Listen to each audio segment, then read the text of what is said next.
Dry sump week is finally here. Oh, let's get into the teardown. I'm going to try and drop all the front end as we normally do. Should be quick and simple. Drain all the fluids out. Then let's yoink this motor out. Got to get the dry sump off, get that to Stewie, that's his. Start getting the new pan bolted up, new brackets on. Keen to see how the new pump fits. Oh, I've been waiting for this week for a while. Alright, let's get stuck in. I'll throw you guys on a time lapse as I start stripping things out.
Alright, pretty stoked with that.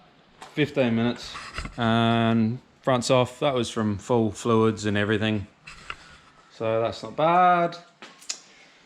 Next up, I actually want to just mount the dry sump. I'm interested to see what kind of clearance we've got on here, so I'm going to go grab the bracket out and mount it up, see if while everything's out, if I actually need to clearance any of this. But yeah, hopefully it clears on all this stuff. Otherwise, we're going to be doing more work than I'd planned. But nothing unusual there. I think I've pulled all of the brackets out. Here we go. Bracket and pump.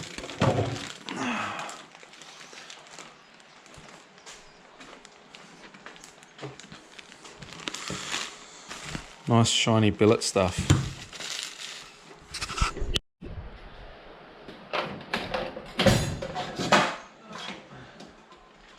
Never been good at the unboxing videos. It's always too exciting getting new stuff.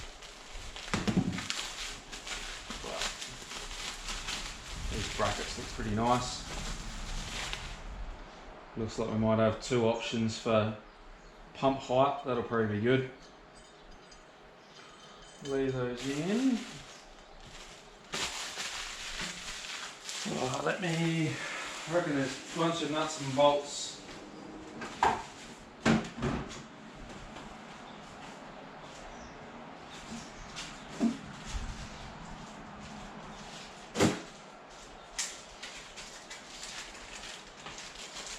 I'm guessing these 4 cap heads will be for it. I'll try and chase down some washers.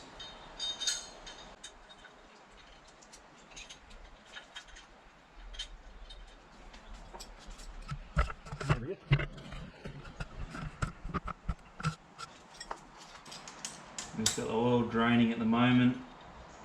Once that's all drained out, then I can pull the, I'll leave the sump on in the car and pull the motor out with the sump on.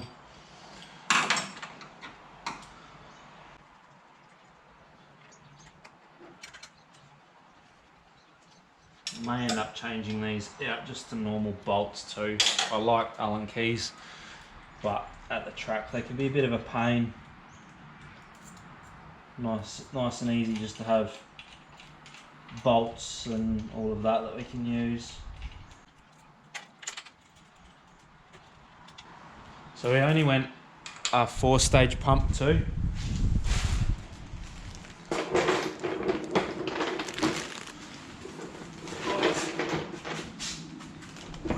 I was initially planning on using a 5-stage and having 3 stages to the sump, 1 to the head, which is our 4 scavenge stages, and then have 1 pressure stage. So currently we've got 3 suctions and 1 pressure. So we'll just run the 3 to the sump, and then Savvy says to run just the head drain back to the block as we already had it. That way then you don't end up just sucking air through that last stage. It looks like we might actually be alright on width here, or length I should say.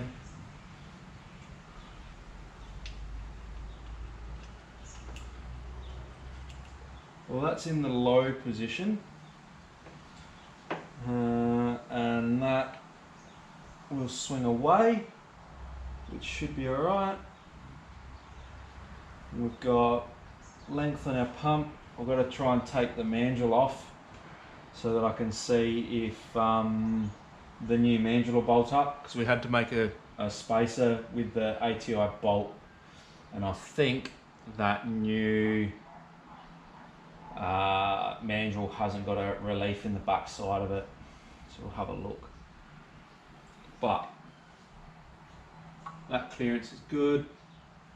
I can get to, I may end up, we're just fouling on the back here, I may end up just cutting this out to this hole, and that'll give us a full range of movement to be able to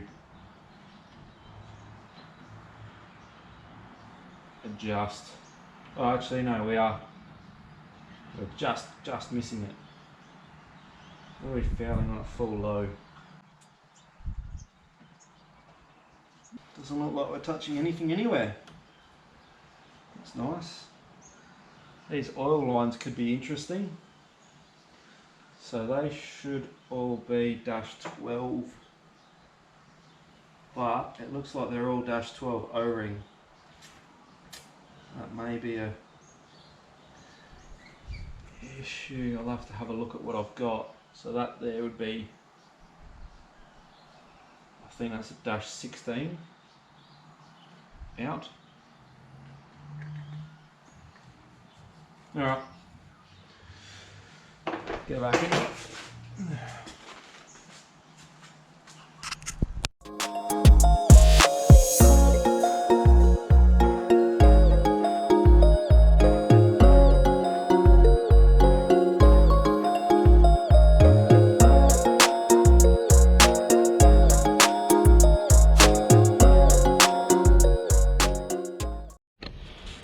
Alright, so spoken with Dick Savvy. The mandrel, yeah, it definitely doesn't fit this crank, or this balancer, sorry. So this is designed, so ATI do a couple of balancers. They do 1,000 horsepower and they do a 750 horsepower. So this is the 750 horsepower balancer, it would appear. So that has a smaller like centerboard, drive hub, and all of that. So does these for the 750. I was worried that I was going to have to get a new balancer, but apparently, yeah, we can just get a different one, and I don't have to worry about changing the balancer. But just for a mock-up, I wanted to get kind of the belt on. That's when I pull it down and get it kind of centered. I can look through the bolt hole to the center, and that's about where it's going to sit, which is cool. Very similar belt to what we ran. That's slightly longer, I think it was. Anyway, that doesn't matter. But I've just got this nipped down because now I've got kind of a position for where all my fittings are going to have to run. So I can see where they're going to run out from under here and go to the new pan, which is cool. This here, my thought is to come out with a 90 and then run along the chassis rail back. And then the tricky one's going to be that technically this port here, being our pressure stage, that's actually got to run to the dry sump tank as well. And then this one here will probably come out and come along back up to the oil cooler. So going to be a little bit of fiddling around, but all part of the parcel, I guess, with what we're doing. Either way, might get the pressure cleaner over, give this a quick squirt. It's nice and sunny for a change now at the moment. Give that a squirt, hang that up, get that out of the way. We can keep going with, then pull the motor out, flip it upside down, get the new sump on. Alright, had a bit of a chat with Sam from Milton Engines about the predicament with the balancer. He said ideally he would actually like to see it with a 1000 horsepower on it. He said it would be a better balancer for the power that we're making now. So it looks like that one's probably going to go up for sale and we'll look to get ourselves a 1000 horsepower balancer. Sam's going to try and get us some pricing, but anyway. Next step, I'll take the dump pipe off. Drop the wastegate. Just trying to remove as little as possible, but we won't get it past, I don't think, without taking the wastegate off. Knock the fuel lines off, they just fold away. Starter motor, bell housing, engine mounts should be good. I'd say probably half hour, 45. We should have this nearly out. I haven't used this engine crane before, so that should be interesting. And trying to get it out here, I might chuck some timber down so we can drag it out and see how we go, but should be alright. It doesn't need to come doesn't need to come overly far out. Then we can pull the sump off and get on with things.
Alright, everything's off, starter motor's out, bell housing's disconnected, oil lines are off, drain back lines off, fuel line, all of our vacuum lines.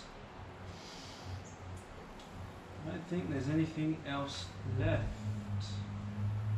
I'm looking forward to hopefully the new sump. We can get it a bit lower because the motor used to sit lower until we put the block brace on, and now you can't actually get this rocker cover off.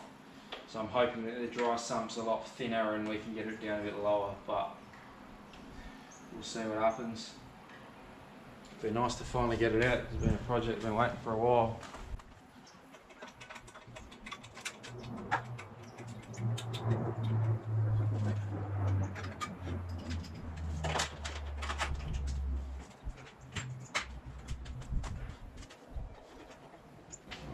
the engine mounts.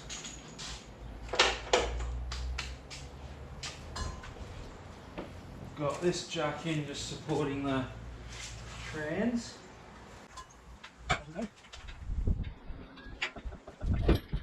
Drop the house.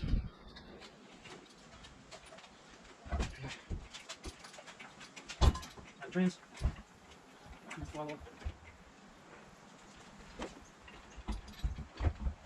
A bit further and we'll clear the sway bar and we're pretty much out. I'm just going to tilt that engine a bit.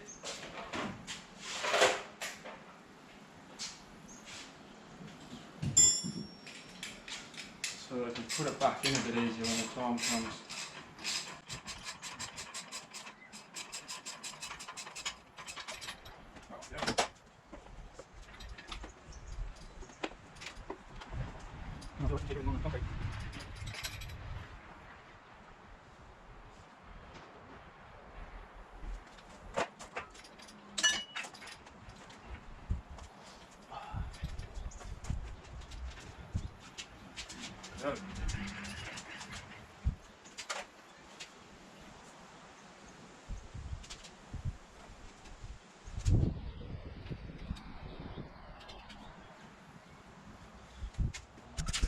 Alright, enough waffling on and procrastinating. I've got to get this sump off. It sucks as a job, but it's got to get done. So, let's get on with it.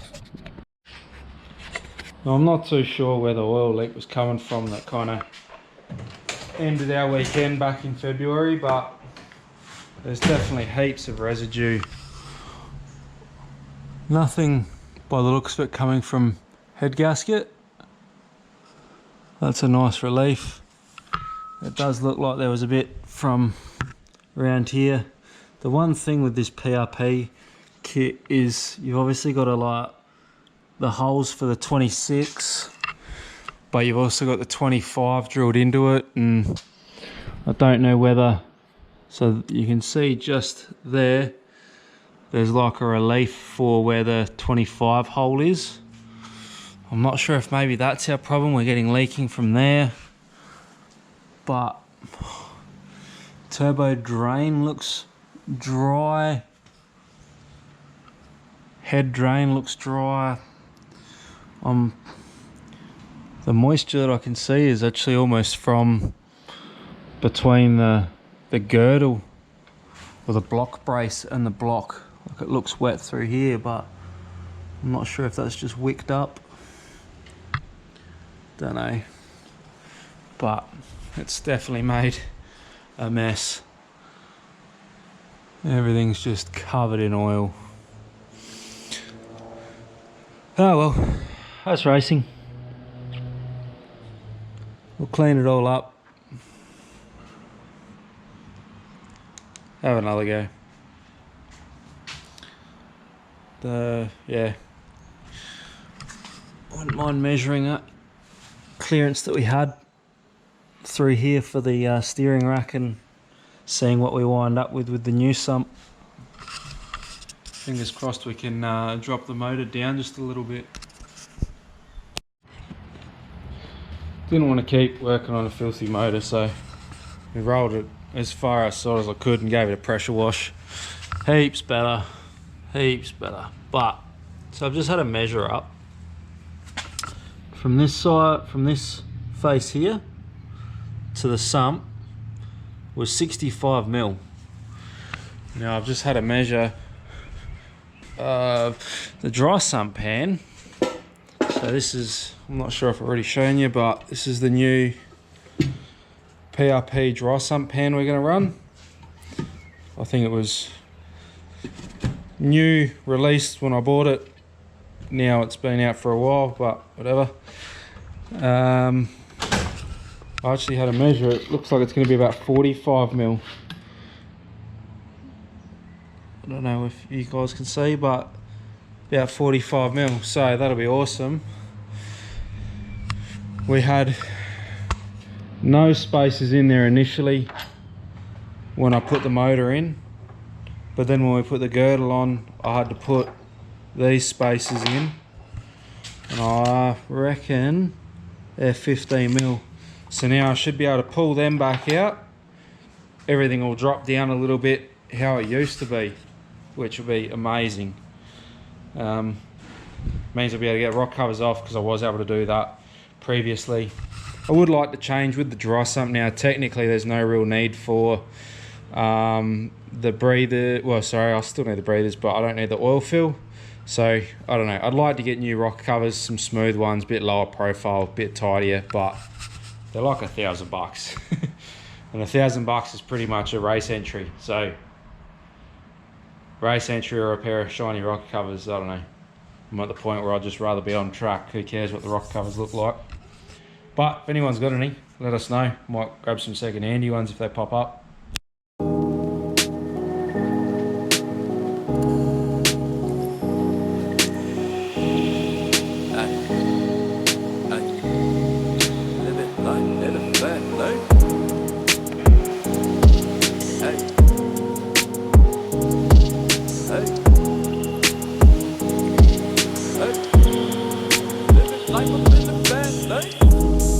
Living life up in the fast lane.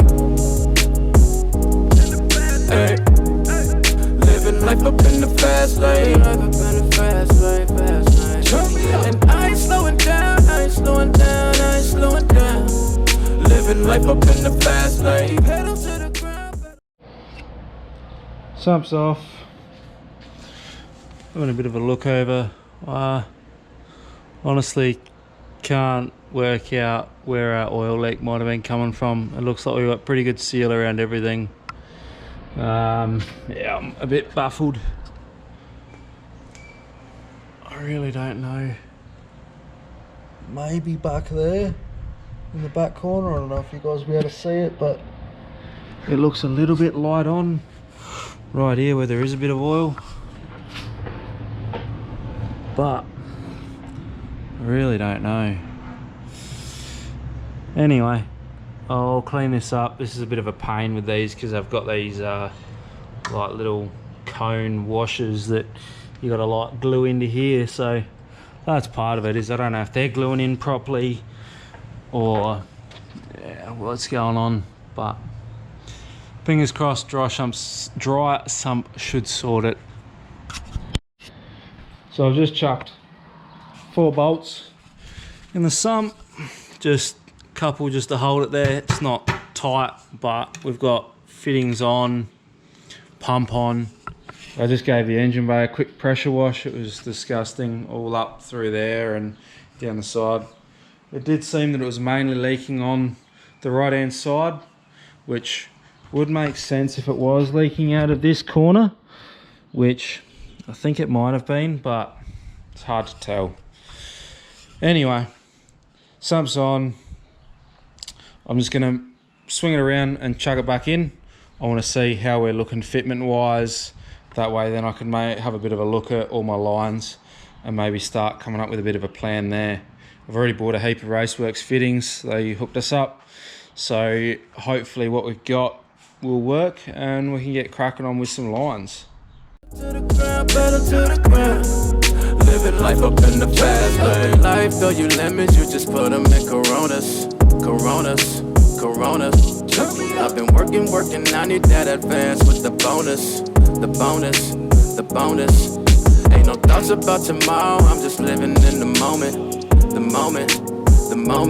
Full tank of gas and 200 on the dash, bitch, I'm zoning, fast lane. Living life up in the fast lane. Hey. Living life up in the fast lane. And I ain't slowing down, I ain't slowing down. Living life up in the fast lane. Pedal to the ground, pedal to the ground, pedal to the ground. Alright, engine's back in. A lot more clearance than we had, definitely. I don't know if you guys will be able to see it, but a lot more clearance than what we had. But I still don't know if it's going to be enough to take out that 15 mil spacer. I think that space is going to have to stay there, unfortunately. Just going to be one of those things. Anyway, engine's back in. I've got lines that we can start making, but I'd say this video is going to be getting pretty long, so I reckon we might give it a wrap there. I'm going to go dig out some fittings, and I reckon in the next video we'll start making some lines up. I'll give everyone a rundown of what we're using. We'll probably end up having all the 200 series Teflon lines from Raceworks. They're awesome. They will work well under the vacuum that we need, and